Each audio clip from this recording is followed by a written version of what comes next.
Welcome, deep divers. Today we're unpacking a life story that feels almost, well, too incredible to be true. Definitely. A figure whose journey from desperate struggle to global icon is truly one for the ages. You know his face, his voice, his unforgettable character. Instantly recognizable. But behind the triumphant moments and the iconic roles, there's a raw, relentless fight that shaped every single step. Exactly.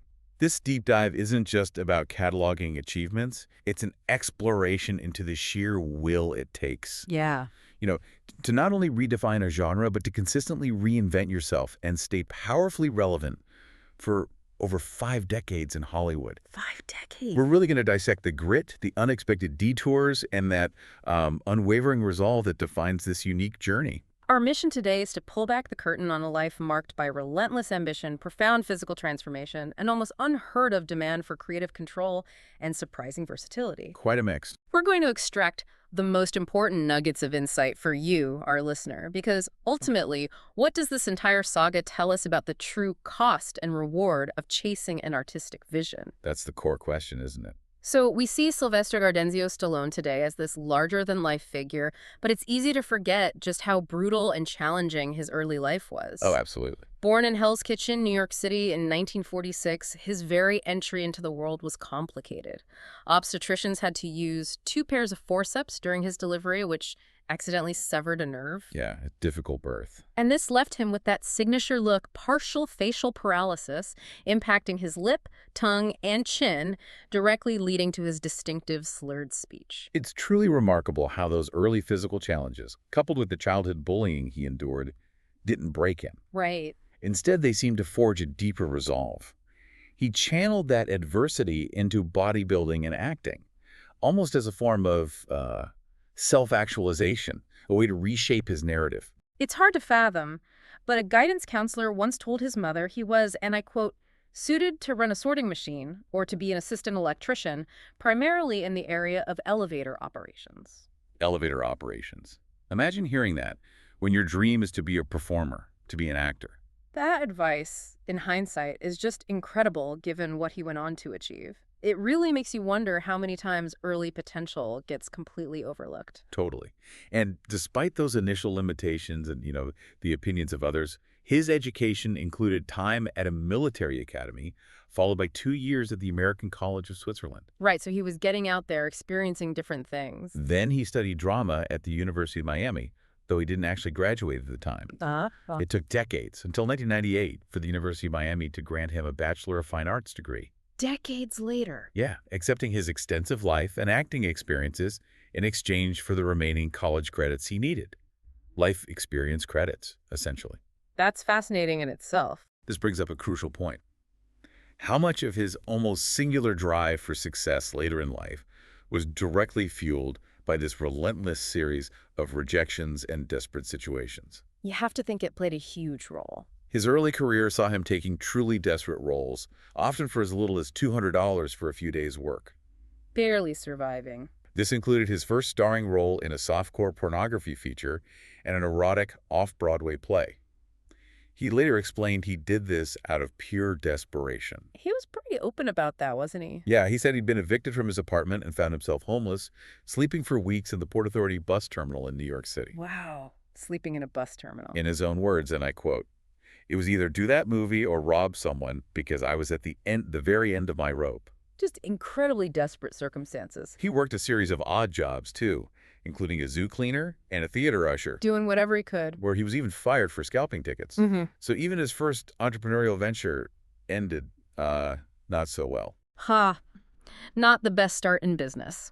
So after all that relentless struggle, those uncredited roles, and countless rejections, even being turned down as an extra for The Godfather, Can you imagine? Turned down for The Godfather. he was genuinely on the verge of giving up.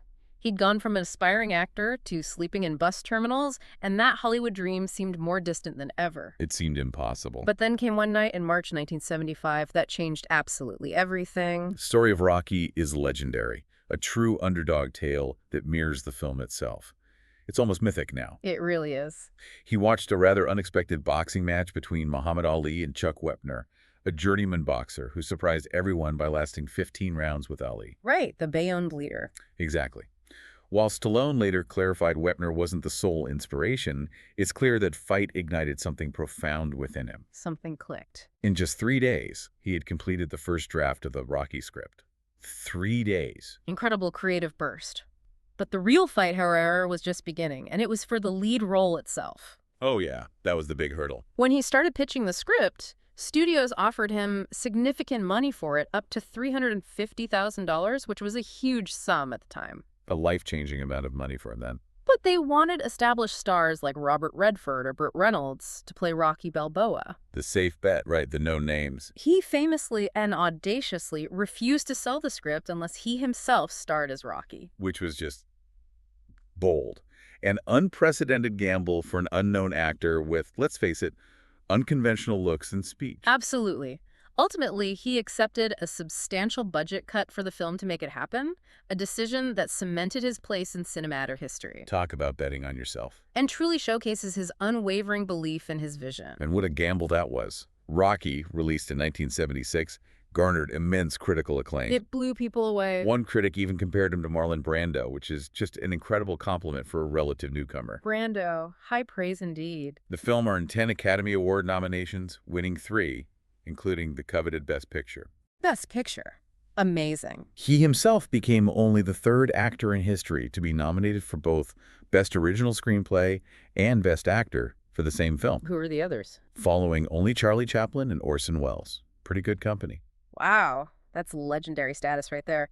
So, what's the real takeaway from the Rocky gamble? Well, I think it's not just about believing in yourself, right? It's about understanding that your unique struggles can be your greatest asset. Yeah, turning adversity into strength. And sometimes the only way to genuinely embody a story is to have lived a version of it yourself, no matter the cost. The film's cultural impact was nothing short of massive. It cemented the character's legacy with the now famous Rocky Steps at the Philadelphia Museum of Art, Everyone runs up those steps. where a statue of the character is also permanently placed. Rocky Balboa even earned a spot in the International Boxing Hall of Fame. A fictional character. That shows you the power of that story. With Rocky, he became a worldwide phenomenon, and he quickly leveraged that success into a multifaceted career, not just as an actor, No, he wasn't sitting back. but also as a director and writer. His directorial debut was Paradise Alley in 1978, a family drama where he also starred. And he didn't slow down, immediately following up by writing, directing, and starring in Rocky III in 1979, which was another major success, grossing $200 million. Keeping that momentum going. Stepping back for a moment, what does this broader trend reveal about Hollywood in the early 1980s? It saw the birth of another iconic character for Stallone, John Rambo. Rambo, completely different feel. First Blood in 1982 launched the Rambo franchise, showcasing a very different kind of hero, a PTSD-plagued Vietnam veteran, much darker. And again, the physical aspect was key. Oh, absolutely. He was a master of physical transformation for these roles. He famously reduced his body fat to an astonishing 2.8% for Rocky III. 2.8%? That's unhealthy almost? It's a level usually only seen in professional bodybuilders right before a competition. That kind of dedication speaks volumes about his commitment. And when we discuss the 80s, we absolutely can't ignore the legendary rivalry with Arnold Schwarzenegger. Now, the Clash of the Titans. It was almost a real-life action movie showdown, wasn't it? They competed intensely, attacking each other in the press, trying to outdo each other with more on-screen kills and massive weaponry. Bigger guns, bigger muscles, bigger explosions. It defined that era of action films. It was so intense that Schwarzenegger even admitted to publicly faking interest in a bad script, Stop, or My Mom Will Shoot from 1992. Ah, I remember that story. Just to lure his rival into taking the part, Stallone took the bait and the film became a critical and commercial disaster. Ouch. That's some serious gamesmanship. It speaks to the incredible pressure and competitive fire of that era. Yeah, You know, definitely. That intense competition really highlights the pressures of superstardom and the desire for action stars to maybe diversify, try different things. Which he tried to do. He certainly attempted to break away from the action genre with mixed results, notably starring in the comedy Rhinestone in 1984, alongside Dolly Parton, where he played a wannabe country singer. Rhinestone. Yeah, that one didn't quite land. No. It was a decision he later regretted, especially since he had turned down the lead male role in Romancing the Stone to make Rhinestone instead. Oof. Romancing the Stone was a huge hit. Exactly. Yeah. It demonstrates the tightrope actors walk trying to escape typecasting. It's tough. Despite some missteps, though, the hits kept coming in the 90s, cementing his status as an action star. For sure. Films like Cliffhanger in 1993, Demolition Man also in 1993, and The Specialist in 1994.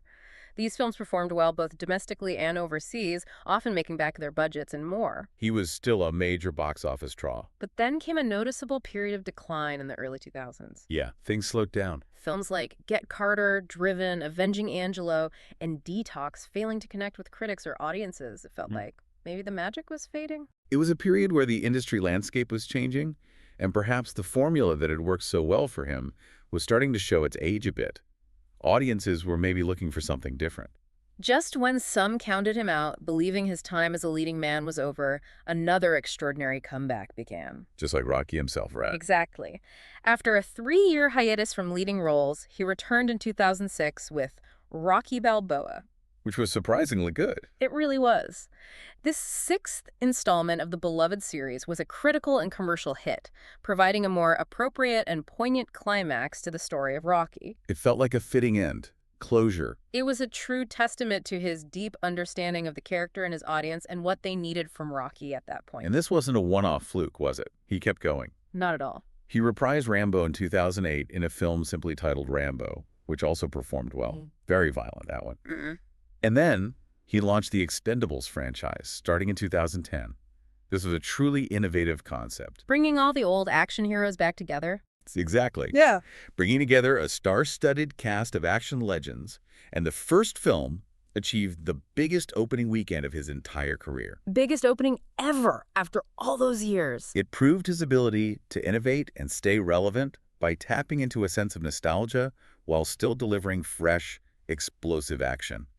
It was smart. His later career also saw him return to the Rocky universe in a new and acclaimed way with Creed in 2015. Which was brilliant. Yeah, where he stepped into a mentoring role for Apollo Creed's son.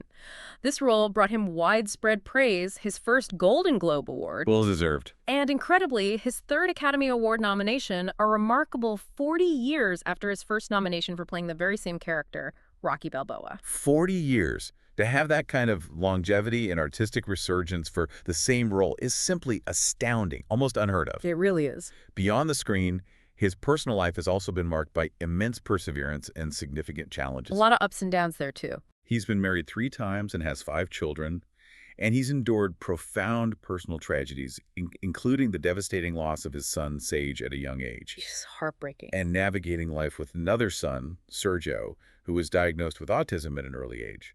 So, real-life struggles alongside the movie star life. Absolutely. And his own body, too, has taken a brutal beating from his dedication to performing stunts. Oh, the injuries list is long, right? It's incredible. He suffered a broken finger trying to save a penalty kick against Pelé for a skeep to victory. Against Pelé. Spent 4 days in intensive care after a punch from Dolph Lundgren for Rocky the First. Lundgren hit him for real? Apparently, yes. Way too hard. And he even broke his neck during the Expendables, requiring a metal plate to be inserted. Broke his neck. It's astonishing to hear the physical toll he put his body through for these roles. It wasn't just acting. It was almost a form of extreme sport for him. His life off-screen has been as dramatic as any of his movies. His legal issues, including accusations of assault which he denied and were ultimately not prosecuted. Right, those were dropped or didn't proceed. And a guilty plea for human growth hormone possession in Australia are part of the public record. Yeah, that happened during a film shoot there, I think. While we're not here to take sides, it's clear his life has been filled with as many peaks and valleys off-screen as on. Definitely a complex figure. He's also expressed complex religious and political views, describing himself as spiritual rather than strictly religious. Okay. And supporting various Republican politicians while also advocating for gun control. So, not easily categorized. Interesting mix. Most recently, he was named a special ambassador to Hollywood by a former U.S. president in January 2025. Right, that was recent news. When you put all of this into perspective, he's not just an actor. He's a true filmmaker. Absolutely. He has written or co-written nearly all his iconic films and directed many of them. That creative control is key. And the results speak for themselves. He's one of only 2 actors in history to have starred in a box office #1 film across 6 consecutive decades. 6 decades. Who's the other one? Do we know? That's a good trivia question. I believe Harrison Ford might be the other, but Stallone definitely holds that distinction. His filmography has grossed over $7.5 billion worldwide, 7.5 billion? That's staggering. making him one of the most commercially successful actors of all time. It's an incredible testament to his unique blend of creative and business acumen. And his talents extend even further, right? He's not just about movies. No, he's also a noted artist, an avid art collector and painter, and has even authored books on fitness, including Sly Moves. Right, the painting is something he's quite serious about. Very much so. When asked whether he'd rather be remembered for Rocky or Rambo, he stated that Rocky was his first baby, representing the conscious to Rambo's unconscious. Interesting way to put it, the heart versus the gut instinct, maybe. Something like that. It gives you a sense of how deeply he identifies with these characters, almost as extensions of himself. And he's still going strong. Oh yeah. His ongoing projects clearly demonstrate that he has no intention of slowing down. He's developing a film about boxer Jack Johnson, an adaptation of the novel Hunter, an FBI memoir adaptation. Quite a diverse slate. He's also got a Black Ops troop film in the works, is actively pushing for a sequel to Demolition Man, People have been asking for that for years. and still hopes to direct a film about Edgar Allan Poe's life, a project he's apparently been working on for years and years. A Poe biopic directed by Stallone. That would be unexpected. It would be fascinating. That's a full plate for anyone, let alone someone who's achieved what he has. From a struggling actor sleeping in bus terminals to a global icon, from a creative visionary who fought for his voice to a shrewd businessman and even a special ambassador, the Sylvester Stallone story is far from over. Truly. His life is a masterclass in resilience, reinvention, and the sheer force of will required to carve out an enduring legacy against all odds. Stallone's career illustrates a crucial insight for any artist, I think. True resilience isn't just about bouncing back, it's about strategic reinvention. That's a great point, not just repeating the past. Yeah, exactly. He didn't just rehash old characters, he gave them new, poignant arcs that resonated with changing audiences, demonstrating a profound understanding of storytelling as a living, evolving entity. Understanding the audience and the times. His ability to continuously evolve and adapt, even when facing significant personal setbacks, critical failures, and changing industry landscapes, truly stands out. So consider this as we wrap up. In a world constantly seeking the next big thing, what enduring quality allows someone like Sylvester Stallone to not just survive, but thrive across 5 decades? Just decades, yeah. Constantly redefining themselves and captivating new generations. And what specific lessons can you take from his journey about embracing every part of your story, especially those difficult beginnings and the relentless fight to fuel your unique path forward and find your own enduring success? It really makes you think about what legacy truly means, doesn't it? It's not just the hits, it's the whole, often messy journey.